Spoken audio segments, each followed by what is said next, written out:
gents, and thanks for joining me. I have just done a video on this small satchel gift box which I designed as a teacher's gift. Now I'm going to show you what I made to put inside. You can get these small notepads from Asda. A bit of advertising there for Asda. And yeah, they're only little notepads, but they're 15 pence. So, you know, if you've got a few teachers that you want to thank for your children, it's a very inexpensive way. One of these, perhaps a little card, maybe a little chocolate bar. So I'm going to show you how I very simply decorated one of these. Now, the first thing that I would advise is to remove this cover. Don't try and cover an existing cover, because I tried it and it's actually, it can be quite difficult. You're better off removing it and completely making your own. So on this one I have taken the cover off, and you've just left with this back strip here, which you will then attach your own cardstock onto. So what you need to do is you're cutting two pieces of card here. First one is the main piece of card, which will be the flap of the notebook, and the second one is to layer on and stamp on. So your first piece of card needs to be 3 inch by 6 inch, and then your matted piece needs to be 5 inch, no sorry, that's the score, 4 3/4 by 2 3/4. Okay, so we're just going to put that to one side. So we're getting the larger piece, and what we're going to do is we're just going to make a little score to help us get it over the top part there. Oops, get out of the way. So we need to score this at, to make it easier, I find it easier to score at this end than this end if I'm doing a very small score.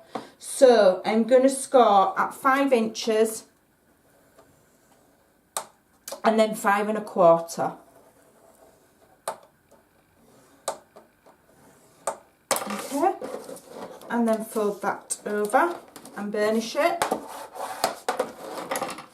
Fold it over, burnish it. I'm just going to move my scoreboard out of the way for now. Still don't know where my score tool is, but can't find it. And what I'm going to do is I'm going to get some fuse, and I'm just going to very carefully attach. Oh, come on. Don't want to work. Oh, there we go. Just run some on there, and then we're going to attach that to the back of this card. Now, I find the easiest way to do it is to put the card face down, line it up with the score that you've made to correspond with the top of the book, and then fold it over like so. And that way you'll end up with it nice and straight. And believe me, I've done a few of these. So from trial and error, that is the easiest way to do it. So then you've got your little flap. You don't need to attach it to the top part there, or else they won't be able to remove the sheets. Now we're just going to get our layer, which we're going to layer on there like that. But we're going to do a little bit of stamping on there to match our bags. We're going to have it all matching. So this is an easier and cheaper way, once you've got your stamps and your inks, than using, say, designer paper. Right, now let me just remember how I did it. I did one earlier on a blue one, so I'm just reminding myself what I did. So I'm using the same stamp, which is from Timeless Textures here, and I am using the Sweet Sugar Plum, which is one of the new inks from Stampin Up. So let's hope that my stamping works. So I'm going to go in the top corner, and then I'm going to turn the stamp upside down and go from the bottom corner up, just so that I get a nice pattern. And I've created my own background then. And this is always more economical and more individual than using, you know, papers, if you just want a quick and inexpensive item as a gift. So that's that bit done. I'm going to go and do the sentiment, and again I'm using, to keep it consistent, I'm using the Thank You from the Bottom of My Heart stamp, which comes from the Bella and Friends set. It's just my go-to stamp at the moment until my collection is built up somewhat. And where I misstamped on there earlier, I'm just going to turn the card over and use it so I don't waste. And let's hope that my stamping's a bit better this time. So going back in with the same ink, which is again Sweet Sugar Plum. I've got the Memory of a Goldfish. And then I'm going in with my label punch. And I'm going to centralise that and punch it out. And then just going to ink the edges. I have ordered some Stampin' Up sponges for this, so that I won't have to use this improvised tool that I'm using at the moment. But it does the same job. So just very gently ink those edges.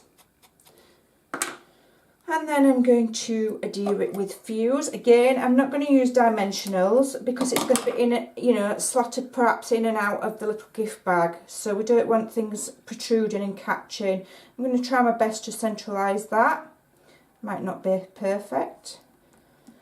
Like so. And then I'm going to attach a small crystal, the same as I did on the gift bag. I can find my tool. I'm certain that there is a gremlin who keeps pinching things off of my desk today. I'm not even joking. Right, I can't find it, it's gone. What's going on? Gremlins pinching all my things. Right, I'm going to have to try and adhere a crystal by hand without using my little tool. There we go, I've managed it. Oh, well done, Amanda. There we go. I think I need to have a bit of a tidy up on my desk. And then I'm just going to quickly adhere this with some Fuse, which I'm getting better at handling. It is a very, very good adhesive. Very good. And then I'm going to bring my notebook in and I'm going to very carefully line that up and adhere that onto the cardstock. And there we go. There is a little notebook to go inside the gift bag. You can also construct a little card, perhaps out of, well, what I did on the blue box that I made. I just constructed one out of scraps basically. I just made a little card using the same stamp and the same sentiment, and then just put it in. I think it's more than enough for a little teacher's gift set, and really, really easy to do, and probably a lot faster than how I'm showing you. Thanks for watching, ladies and gents. Take care and bye for now.